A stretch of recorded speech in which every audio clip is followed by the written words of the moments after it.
Producer cheers. Coffee? Black coffee. पानी? मैं P चुका हूं ब्लैक कॉफी। चीयर्स।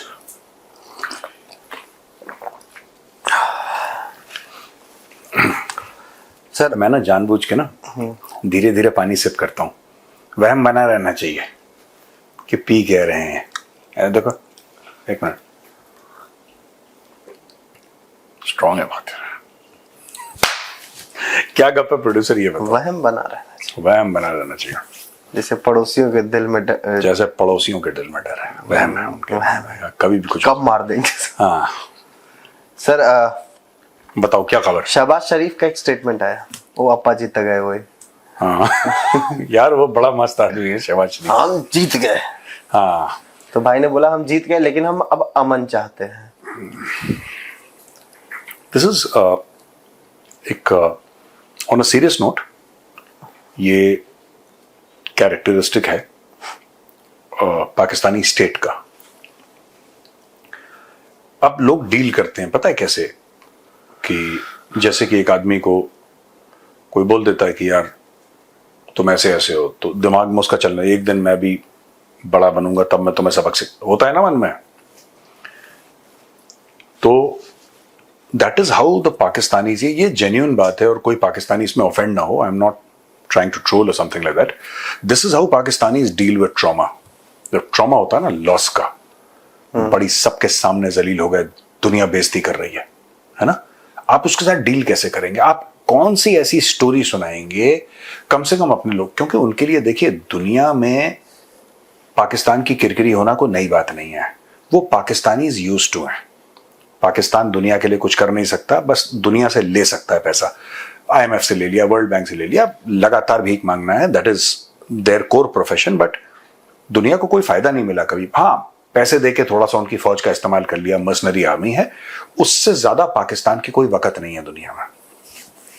ना कोई डॉक्टर्स बना रहा है, ना कोई इंजीनियर्स बना रहा है, ना कोई साइंटिस्ट बना रहा है, ना कोई वैक्सीन बना रहा है, ना कोई एक्सपोर्ट कर रहा है टेररिज्म के अलावा, ना इंपोर्ट का इतना पावर है। इंपोर्ट भी नहीं कर रहा ना पाकिस्तान, तो वो तो लोन ले लेता है वो। तो जब आपको लगातार, और मैं चाहता हूं जो इंडियंस हैं वो समझें, बहुत जरूरी है, बहुत जरूरी है। कोई जब बहुत बड़ा लॉस हो जाता है ना, जो आपका दिल एक्सेप्ट करने को तैयार नहीं है, तो आपको कोई स्टोरी सुनानी पड़ती है अपने आप को, वरना आप दिमाग से चल जाएंगे। कोई भी इंसान पागल हो जाएगा जब इतना बड़ा ट्रॉमा, इतना बड़ा लॉस है। और ये पाकिस्तानियों ने, they have perfected this art of creating an alternate reality.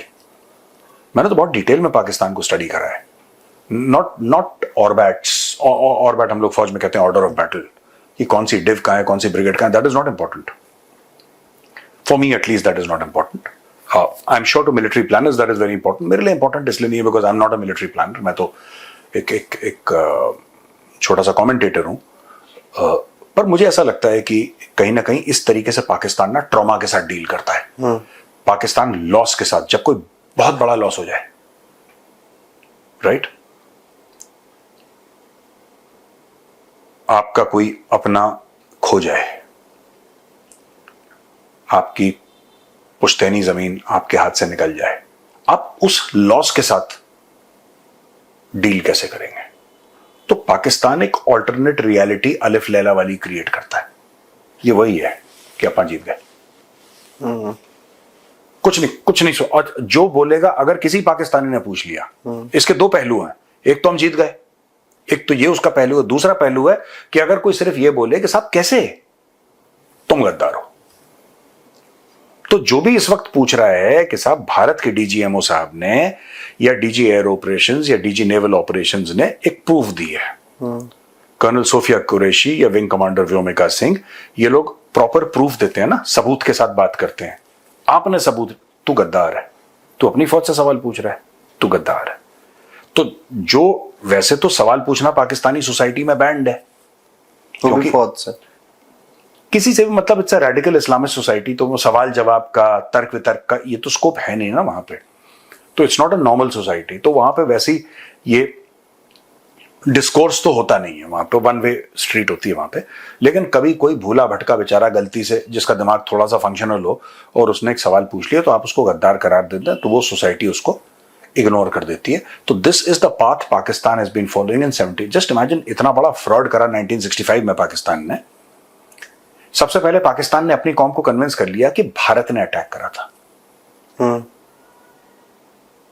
अचानक भारत का पता नहीं दिमाग घूमा, अचानक दिमाग घूमा भारत का और भारत ने लाहौर पर अटैक कर दिया। पहली बात तो ये 1965 के युद्ध की बात कर रहा हूं, लोगों को उन्होंने कन्विंस कर दिया। फिर उन्होंने बोला कि भारत ने रात के अंधेरे में हमारे साथ गलत करा था, हमें धोखा दे दिया और हमने उनको लाहौर पे रोक दिया। दूसरा झूठ उन्होंने ये बोल दिया। तीसरा झूठ उन्होंने ये करा कि पूरे एक दिन की छुट्टी मनाते हैं, यौम दिफा। उन्होंने छुट्टी डिक्लेयर कर दी। अब पूरी कौम तो यही सोचेगी, जब छुट्टी किसको बुरी लगती है? कल अगर मैं बोल दूं कि ऑफिस में, कल तो खैर संडे है कोई बात नहीं, लेकिन अगर किसी और दिन मैं बोल दूं मंडे को छुट्टी है या 2-3 दिन की छुट्टी है, अगर मैंने आपको बता दिया 2-3 दिन की छुट्टी है, आप कहते हो सर अगर 3 दिन की छुट्टी में घर ना हो या अपने आजमगढ़ का एक चक्कर मार लेता हूं, ठीक है, घर वालों से मिलकर आ जाऊंगा। आपने उनको सबसे पहले झूठ बोला और फिर आपने उनको एक हुक दे दिया, है ना, उनको एक लॉलीपॉप दे दी छुट्टी की। अब सब पाकिस्तानी खुश हैं, उस दिन छुट्टी होती है। और छुट्टी क्यों होती है ये भी सवाल पूछा जाएगा कि भाई फलानी तारीख को छुट्टी, उस दिन हमने भारत के दांत खट्टे करे थे और उस दिन हमने उनको लाहौर पे दांत खट्टे किए थे, इसलिए बिरयानी खाएंगे। देखो, कोई पाकिस्तानी ये नहीं सिखाएगा आपको कि 1964 में 1964 पे पाकिस्तानी आर्मी ने रन ऑफ कच्छ पे अटैक करा था, ये नहीं बताएंगे। किसी पाकिस्तानी को ये डिस्कस करते हो, बहुत कम पाकिस्तानी है जो डिस्कस करेंगे आयूब खान का ऑपरेशन जिब्राल्टर, अखनूर पे टैंक चढ़ा था रात को, रात के अंधेरे में अखनूर के अंदर टैंक चढ़ा दिए। ये कोई नहीं बताएगा। They will not talk about all these things, they will not. हम जीत गए, बस लाहौर को हमने बचा लिया, बस जीत गए, अब तू गद्दार है अगर तूने सवाल पूछ लिया। तो ये पाकिस्तान का एक बयानी है जो आज की तारीख में कह रहे हैं हम जीत गए। दिस इज, आप अगर एक look at it from a neutral perspective, it's very sad. ये बड़ी दुख, हम लोग मजाक उड़ाते हैं, जाहिर सी बात है, बिकॉज पाकिस्तान जब ऐसा बिहेव करता तो इंडिया में लोग मीम्स बनाते हैं, they enjoy themselves a lot, क्योंकि हमने कभी ऐसा बिहेवियर देखा नहीं होता, बिकॉज यहाँ पे अकाउंटेबिलिटी है। यहाँ पे अगर कोई नेता अगर ऐसा झूठ बोलते तो भैया रगड़ देंगे लोग उसको, पार्लियामेंट में, सड़क पे लोग रगड़ देंगे वैसे कि नेताजी क्या है ये।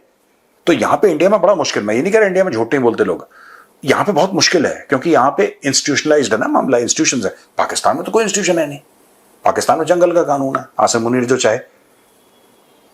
आप सबको ये बोल दो कि हम जीत गए जीत गए जीत गए जीत गए और रिपीट करते रहो जोर जोर से। ये पता है शहर शहर जा रहे हैं और विक्ट्री रैलीज हो रही है शहर शहर में। पाकिस्तान के 21-22 शहरों में जाके ये सब लोग, अरे तुम यहां से निकालो, गाड़ियां निकल रही हैं, हम जीत गए जीत गए। अच्छा, जो लोग जियो पॉलिटिक्स नहीं देखते हैं, जिनको न्यूज से इतना वास्ता नहीं है, वो भी एक vast majority of the population है। इंडिया ले लो, चाइना ले लो, अमेरिका ले लो, सारे लोगों को जियो पॉलिटिक्स या डिफेंस में इंटरेस्ट है नहीं, ऐसा नहीं है, कुछ लोग होते हैं, करेक्ट। बाकी लोग जब ये देखेंगे कि भैया 100 गाड़ियां निकल रही हैं पाकिस्तान के झंडे के साथ, आप पाकिस्तान के गांव के बीच में जा रहे हैं और सब लोग कह रहे हैं कि हमने भारत को हरा दिया, भारत को हरा दिया, जो कि रिवायती हरीफ है, ट्रेडिशनल एनिमी है पाकिस्तान का।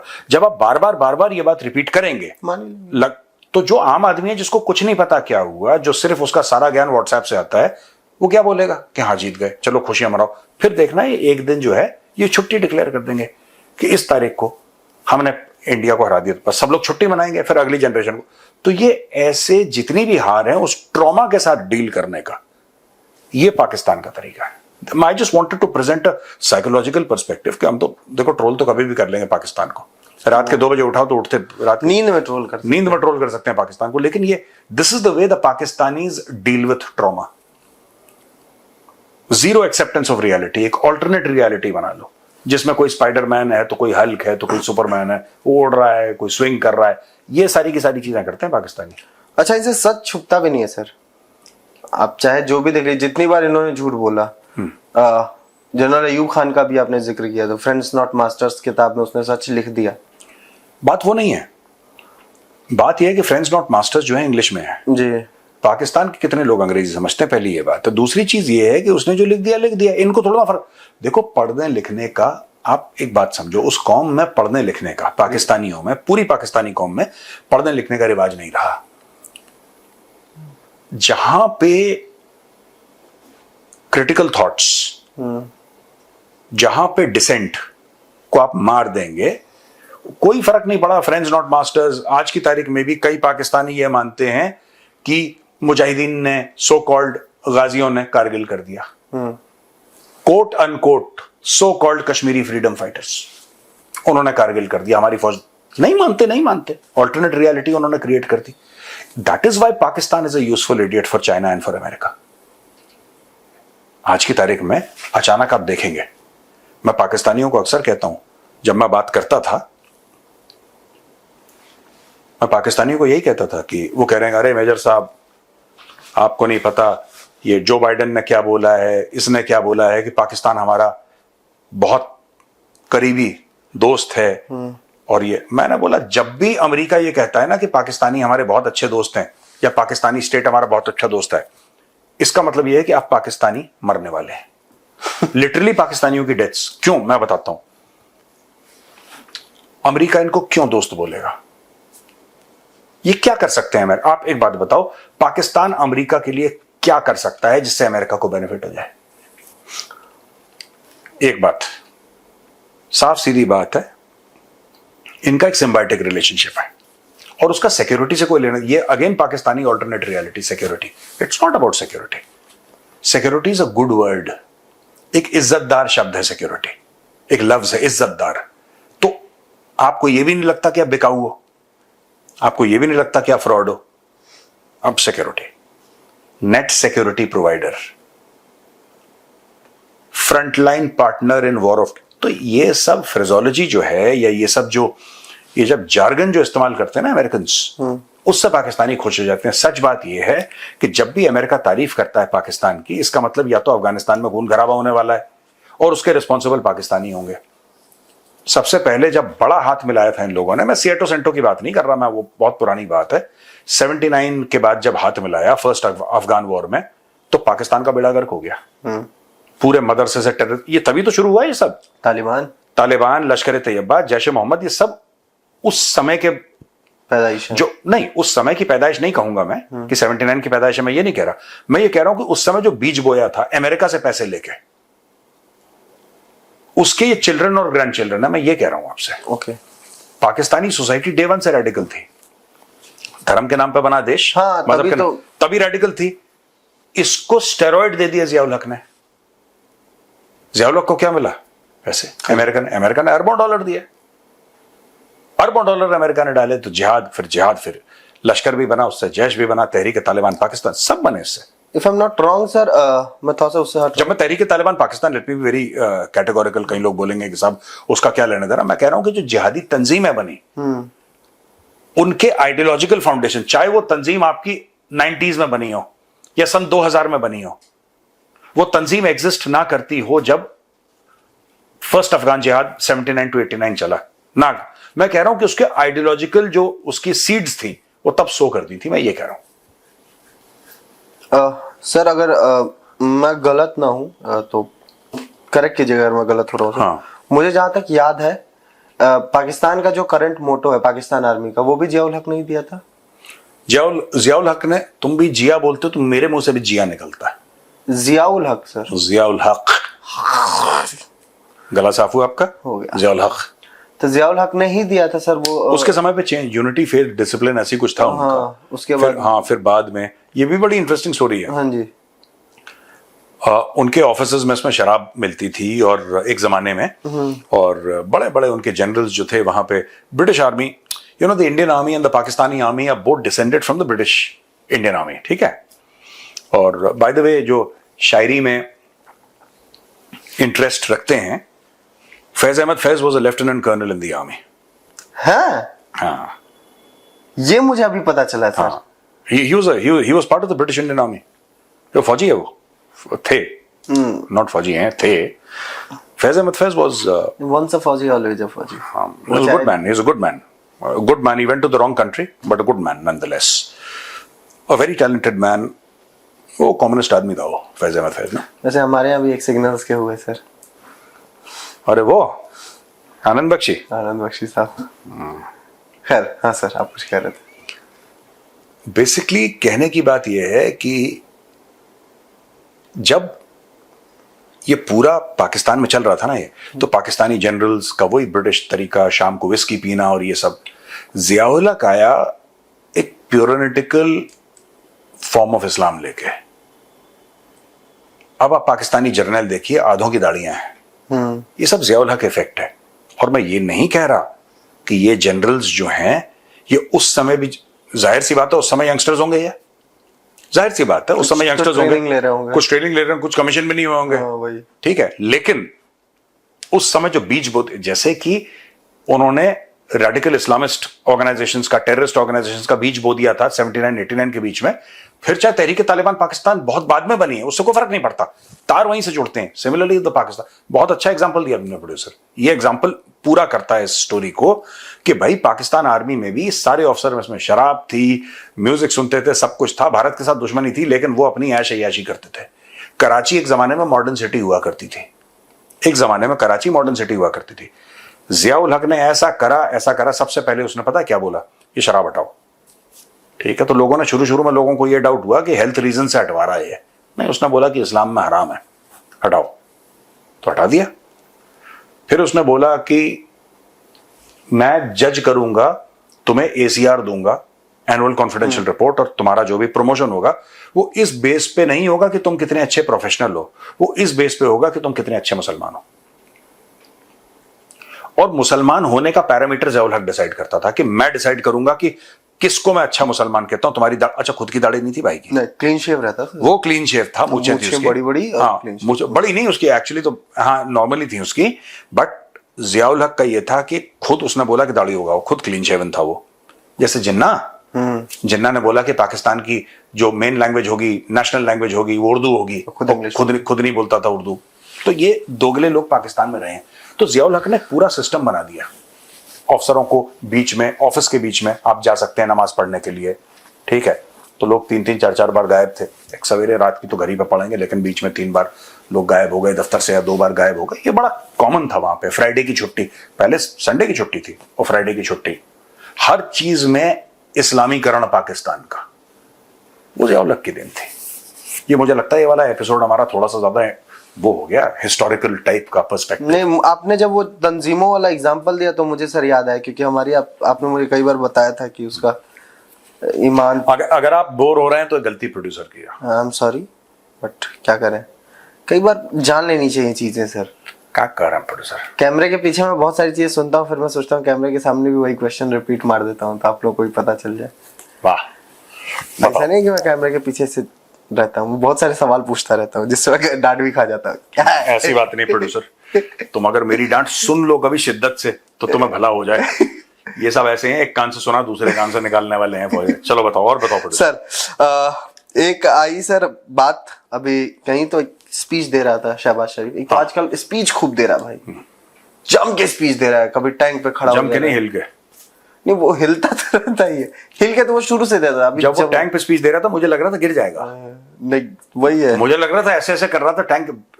भाई भगवान की कसम, मैं ट्रोल नहीं कर रहा, मुझे पहले लगा था, पहली बार मैंने वो हबीब जालिब की नज्म को ना, वो नज्म पढ़ रहा था स्टेज पे। अब वो वीडियो मिल जाएगा आपको, ठीक है। वो दीप जिसका महल्ला थी में जले, चंद लोगों की खुशियों को लेकर चले, वो जो साये में है मसलेहत के पले, ऐसे दस्तूर को सुबह बेनूर को मैं नहीं मानता। ये बड़ी मशहूर नज्म है उनकी, हबीब जालिब की। हबीब जालिब बहुत तगड़ा शायर हुआ करता। ये आई थिंक सर बहुत सारे लोग कोट करते हैं ये वाली, मैं नहीं मानता, मैं नहीं। हाँ, तो कभी मैं गा के सुनाऊंगा, ठीक है ना, तो बढ़िया गा के सुनाऊंगा ये, दीप जिसका महल्ला थी में जले।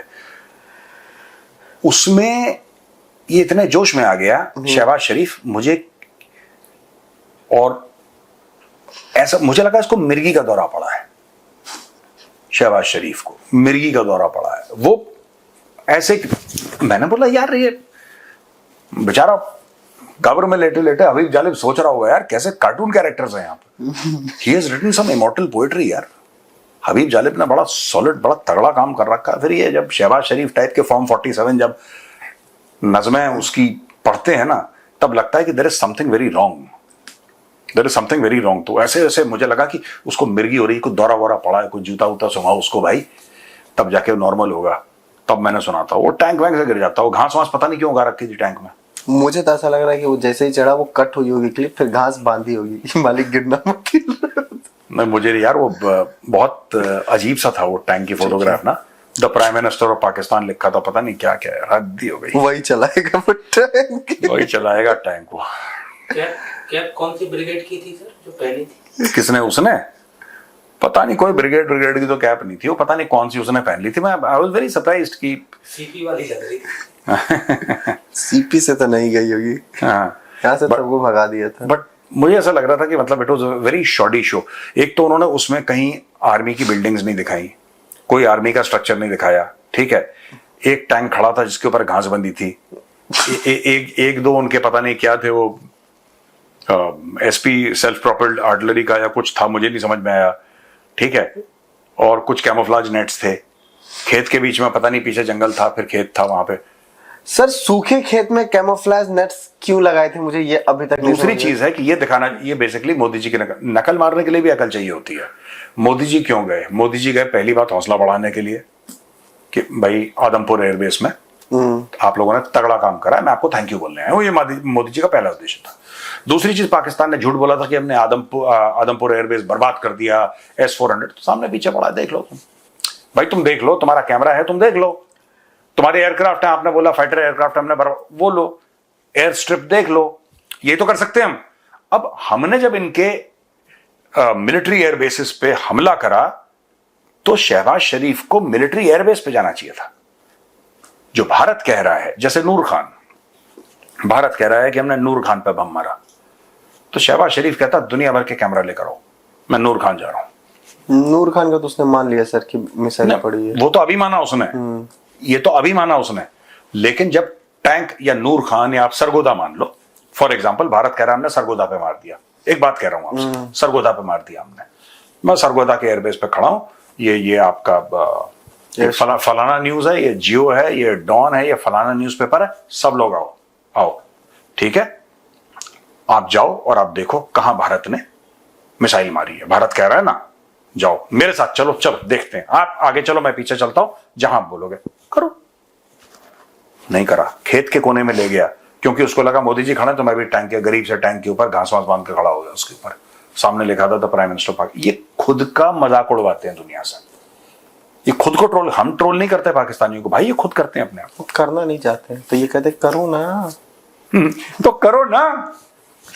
सर नूर खान वाली जो बात आई है, मैं वही बोलने ही जा रहा था अभी। तो उसने किसी इवेंट में तो बोला कि मुझे रात के 2:30 बजे सिक्योर फोन लाइन पर एक फोन आया हमारे सिपहसालार जनरल आसिम मुनीर साहब का कि कायदे आजम साहब, कायदे आजम नहीं, वजीर आजम। सॉरी, कायदे आजम तो जिन्ना है। ओ सॉरी, पार्डन, अल कायदे आजम बोल। अल कायदे आजम सर, ठीक है, वजीर आजम, हाँ सॉरी, कायदे आजम है जिन्ना सर ना, सॉरी ये मेरी गलती हो गई। कायदे आजम मतलब the great leader, the great leader, Quaid मतलब लीडर। हाँ। फिर आप क्या हुए पाकिस्तान के? अब्बू आजम? अबे अब्बू आजम नहीं होता कुछ, कोई तुम अपने तरफ से डेजिग्नेशन बना रहे हो। हाँ सर ठीक है, उससे बोला कि वजीर आजम साहब, 2:30 बजे के रात के फोन आया सिक्योर फोन लाइन पे कि वजीर आजम साहब, हाँ, नूर खान, कुछ मिसाइलें आई हैं हिंदुस्तान की ओर से, जिसमें से एक हमारे नूर खान एयरबेस पे और नूर खान पे और बाकी आसपास में गिरी हैं। हाँ, तो उसने ये मान लिया कि नूर खान पे अटैक हुआ है। बट सर मैं ये सोच रहा हूँ सर, आप मुझे गलत होऊंगा तो मुझे सर बताइएगा, अगर मैं गलत बोला हूँ तो 200-400 रुपए दीजिएगा सर मुझे। ये कौन सी बात हुई? कि ऐसे तो नहीं बोला होगा मुनीर, क्या मुनीर ने ऐसे फोन करके नहीं बोला कि वजीर आजम साहब नूर खान पे अटैक ये हो अपनी गया। इज्जत खुद ही कर लेते हैं, मुनीर तो करता नहीं इनकी इज्जत। मुनीर कहा होगा फोन करके, छोटू हाँ बम गिर रहा है, तुम सो रहे हो, चलो कहा हो छोटू, कुछ कम शाम चलो, पेट के भागा होगा, मालिक बुला लिए, खुद ही खुद को इज्जत दे रहा है। हाँ, कि वजीर आजम साहब अस्सलाम वालेकुम रहमतुल्लाह बरकातहू। तब तक तो 5 मिसाइल और गिर गई, जब तक पूरी ग्रीटिंग कंप्लीट करी। उसने बोला शॉर्ट में बोल, भाग छोटू भाग, छोटू भाग रहा है, मम्मी मम्मा दौड़ा दौड़ा भागा भागा सा। सही है हाँ, सर। और बताओ। चले सर, बहुत सारी चीजें करनी है अभी। हाँ, अरे भाई Live आज की लाइव है, तैयारी। आज 5 बजे। तो दोस्तों आज लाइव है 5 बजे, आप ज्वाइन करिएगा। आमने सामने है प्रोग्राम का नाम, ये लाइव को हमने ब्रांड करा है आमने सामने, और ये नाम मैंने दिया है। ये मैं आपको बताना चाह रहा हूं कि झूठ बोले कहीं प्रोड्यूसर की उसने दिया है, नाम मैंने दिया है, क्योंकि मैं इस आदमी से कह रहा हूं 3 हफ्ते से कोई नाम सोचो, प्रोड्यूसर ने नहीं सोचा, इसलिए मैंने बोला आमने सामने फाइनल करो। ठीक है, जरा 2-4 बातें नीचे कमेंट्स में लिखिए प्रोड्यूसर की शान पे, और इससे पूछे कि तुम काम क्यों नहीं करते हो बोलने के बावजूद। प्रोड्यूसर भूल गया, फिर नाम मैंने दिया। प्रोड्यूसर बोलो हाँ, अरे बोलो हाँ। मैं कुछ नहीं बोलूंगा। ये अपनी गलती नहीं मानता कभी। चलो मैं भी पाकिस्तान। ये कह रहा मैं। चलो भैया, राम राम। जय श्री राम।